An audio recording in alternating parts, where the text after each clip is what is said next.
so much of our lives inside, either in traffic, at work, or close eyes. How about we all agree that it's way overdue to take back our lives? I can work wherever now. You can work wherever now. Take your guard and let it down, 'cause you can work wherever now.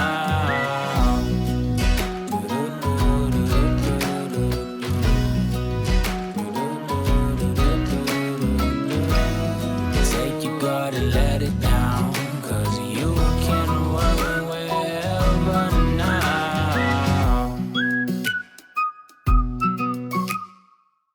What's up, guys, and welcome into the Work Wherever podcast. This is the podcast where we go over automation, technology, the ability to work wherever, and where we learn to live every day like it is Saturday. Thanks for joining me. I'm Roy Edwards. Can't remember if I said that or not. Sometimes I just speak and kind of forget what I say sometimes. So today we are not going over my amnesia, but we're going over automation.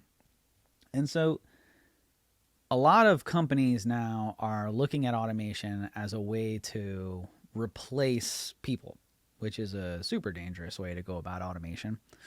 And the other way that is dangerous that people are going over automation is they're going through it and they're looking at it as if they already understand the process. And they're just winging it, right?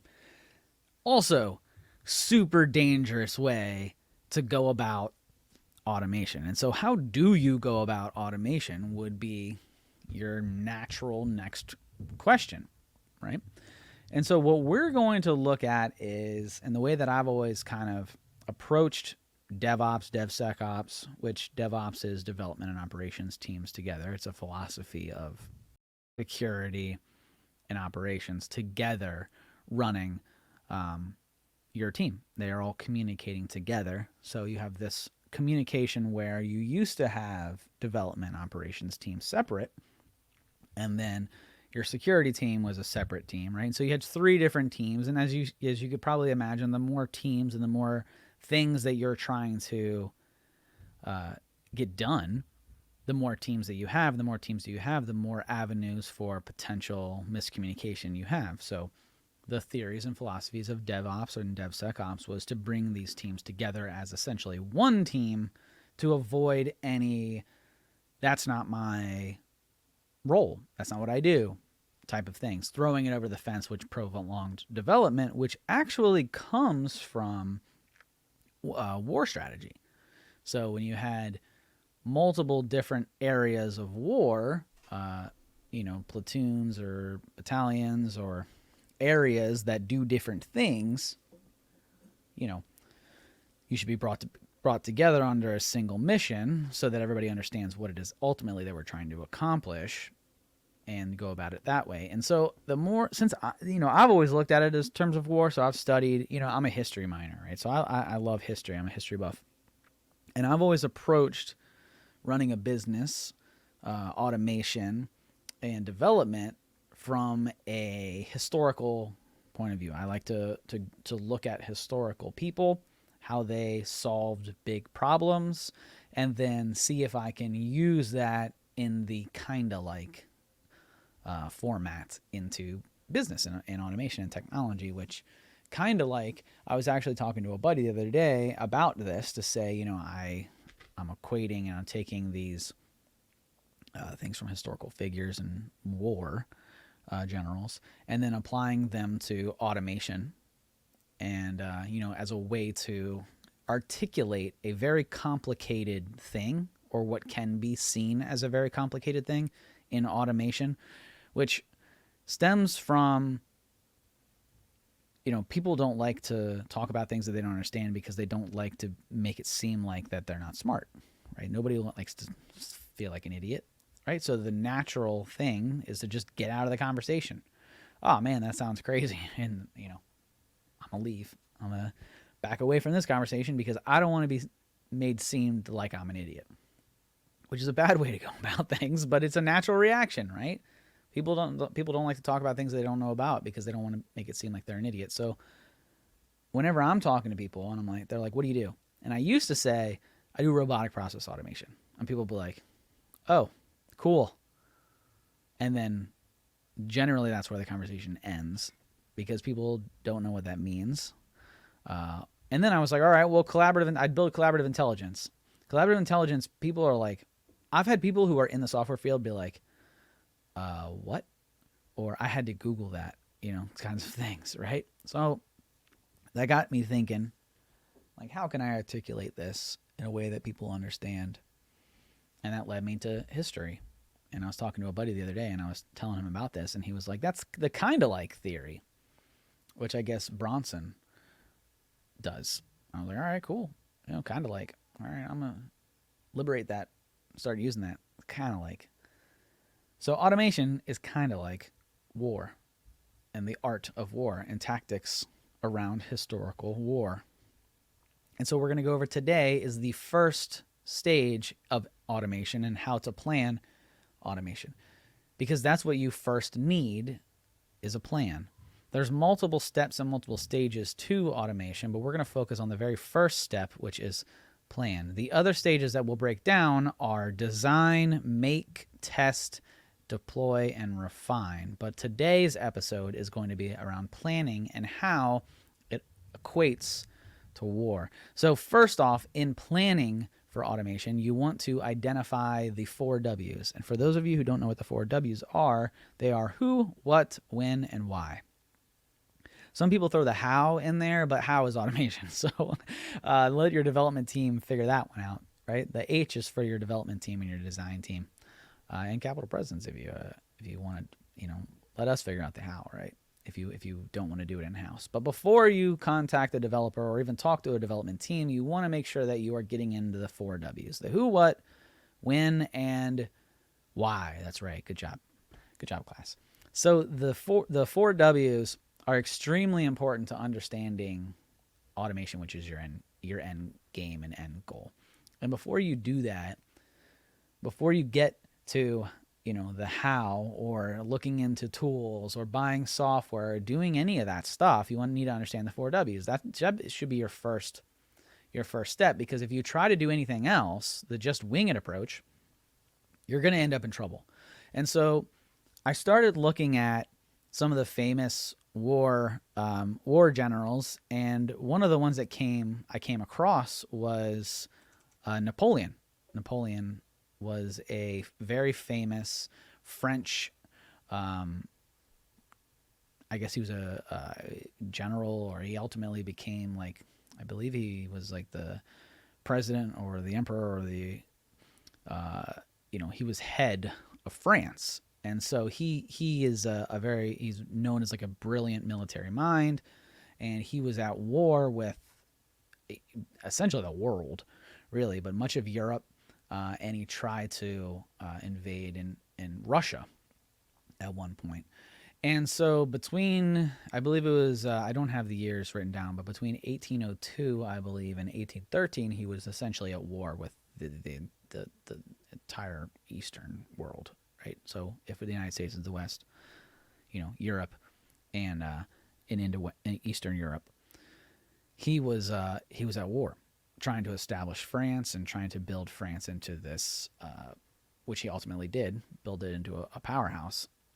And so he had established the French power influence all the way across Europe, and he decided that he wanted to bring Russia into his fold. He wanted to bring Russia into this, and he was actually going to attack Russia. And so before this, the campaign, which I believe it's called the Russian campaign, it took place in June of 1812. And so by this time, if you remember the dates that I gave you, or the years of 1802 to 1813, I believe was the kind of the wars of Napoleon, we're already well into that, right? We're close to the end here. And so in 1812, he was like, I'm going to go to the Russian campaign.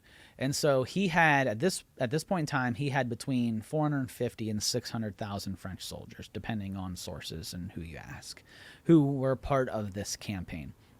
And so this campaign began in June of 1812, which, if you're in America, June sounds like summer, but there were there was some elements that he had to deal with, weather included here.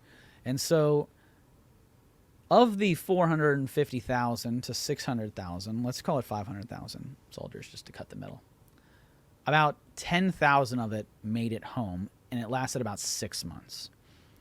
So it was seen as a huge failure, and his reputation as a military genius was essentially shattered. People began to question Napoleon, and European allies withdrew their support of him and his goal for bringing Russia into the fold. And the French army was it was depleted, and the French dominance of Europe was drastically weakened, to say the least. So France had this, hold on Europe, where they were seen as a military powerhouse and people were willing to get behind them. And but this approach to tackling Russia, which was relatively unknown at the time, failed. And so why did it fail?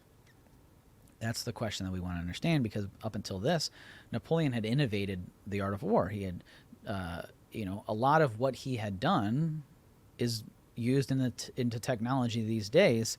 As to what he did, what he was doing right, we see a lot of tech companies, startups, start to take those tactics, and that's where we get a lot of the practices of DevOps. It's not derived directly from Napoleon, but when you look at it and you take and you study his war tactics and how he innovated it, you see those same tactics into DevOps, into technology. And so let's take a look at why he lost, and then we'll talk about why he was seen as a great military mind. But he lost, and he failed to conquer Russia in 1812 for several reasons, but let's break them down. The first one was faulty logistics.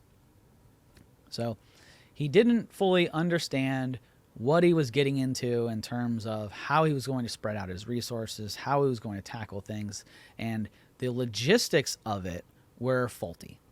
Second was poor discipline, which is kind of odd when you think about Napoleon, because up until this state, up until the 1812 Russian campaign, he was seen as having a military force that was well aware of what the mission was, and while they weren't the most disciplined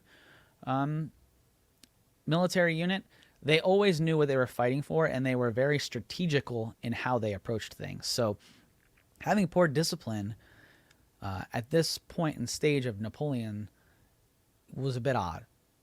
Next would be disease.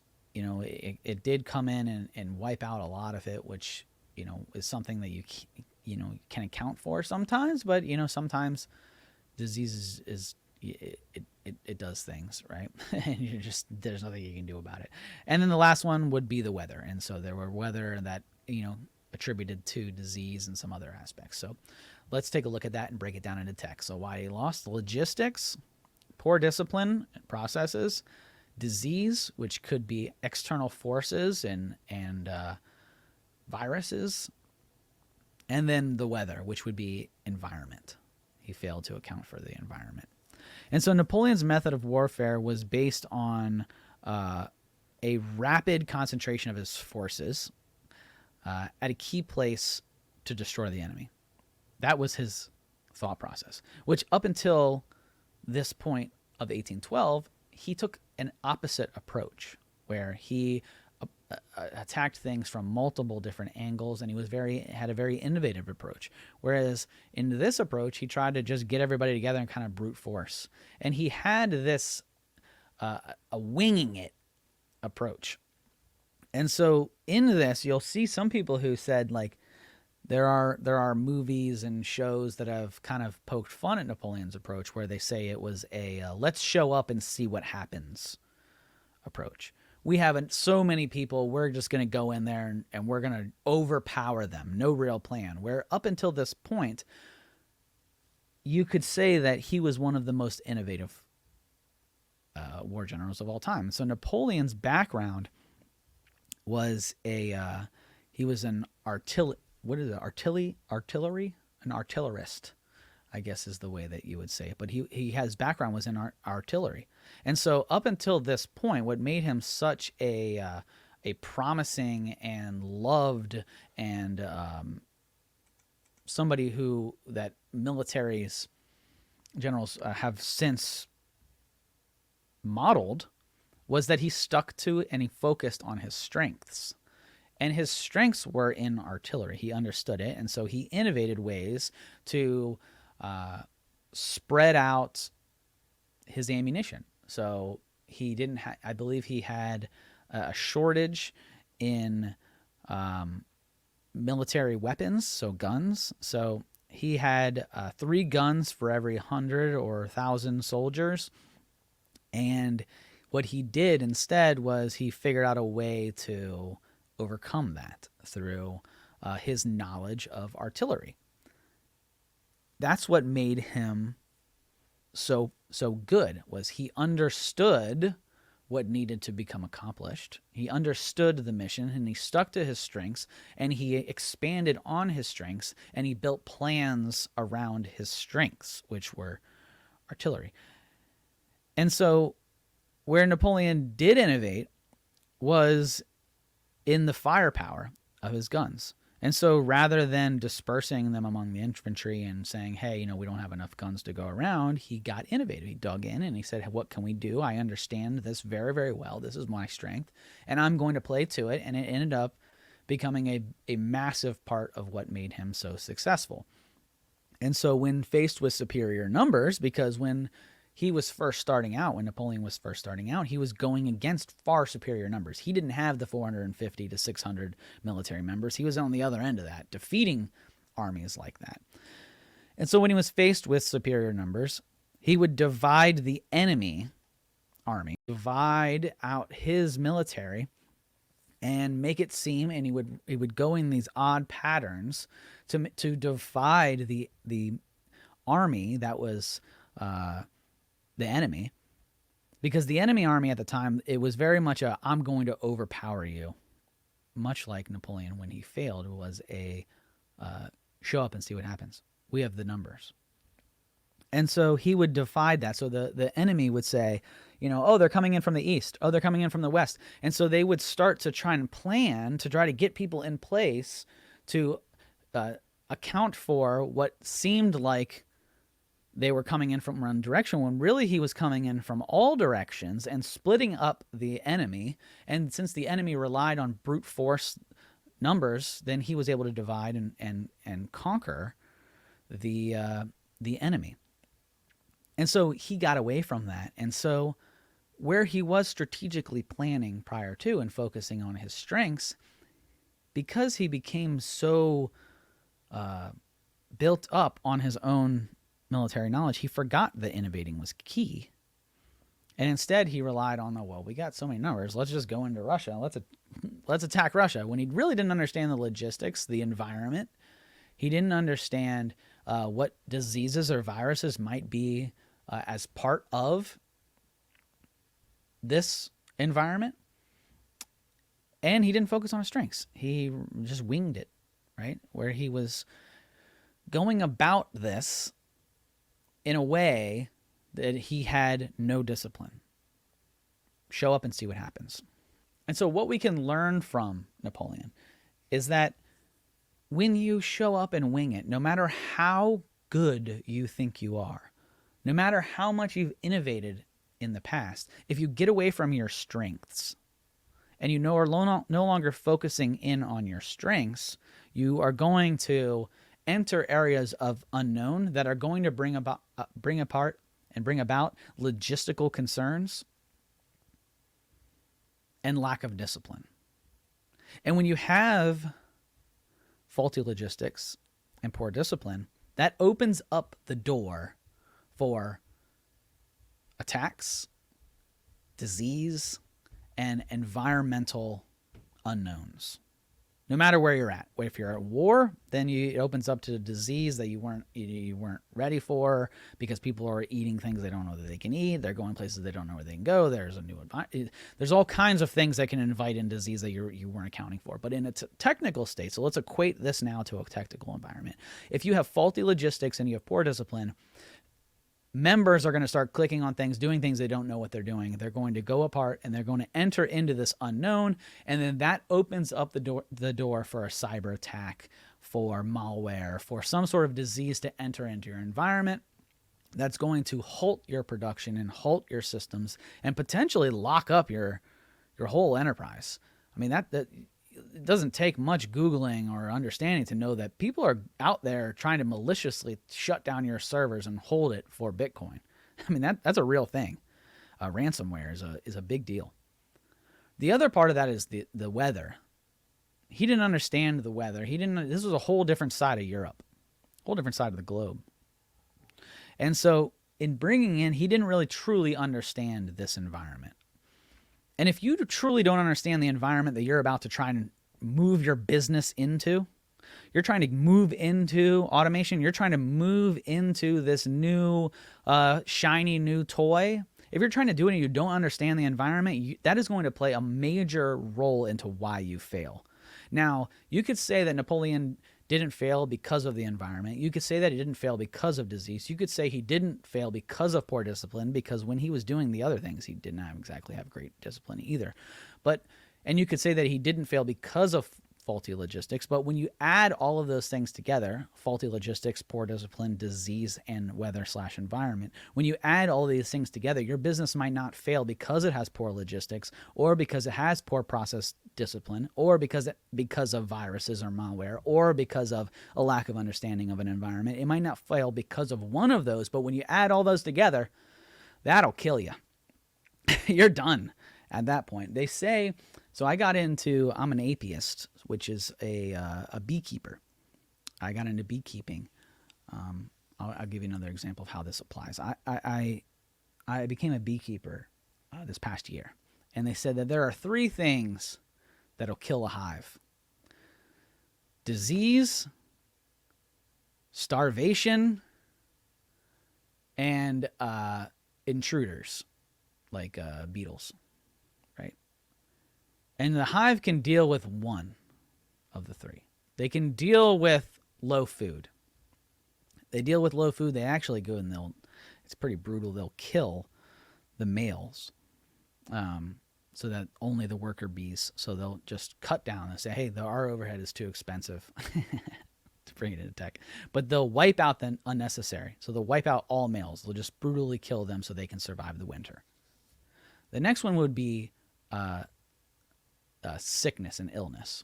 They can get past illness because the queen will lay more and they can work through it, and they can actually produce a hive with an illness. They'll get through it. The next is fighting off intruders, wasps, beetles. They can fight off intruders. In fact, a hive will fight off some beetles and wasps. It's pretty cool to watch them. And they have these things called undertaker bees, which will bring the beetles and the dead out of the hive to keep it clean. It's a really cool thing to see. And so a hive can deal with one of these at a time. 2 of them, your odds aren't looking good. 3 of them, and your hive's done. So you have to manage these 3. You can deal with one at a time. Just like Napoleon. He could have dealt with faulty logistics and poor discipline and disease and the weather. He could have dealt with one. In fact, he had made a military name in dealing with poor discipline. That was part of what made him great, is that they didn't have great discipline. In fact, they weren't trained militants. They just kind of had this agile, wing-it approach.